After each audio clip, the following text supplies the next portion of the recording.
It's the wire routing for my Minn Kota Maxxum 70. Come out of the pedal, go across here, come up in here, come up, and I sort of wrap around the little support thingy there. Wire ties here, here, wire tie here. I think I got another one right there.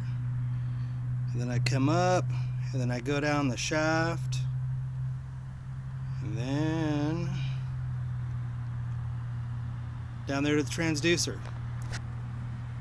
Ignore that. That's my homemade transducer adapter that I'm experimenting with. So here's what it looks like once you drop down.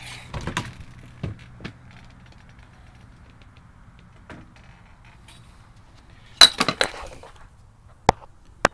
you can see, comes across like it's supposed to. Let me get this out of the way.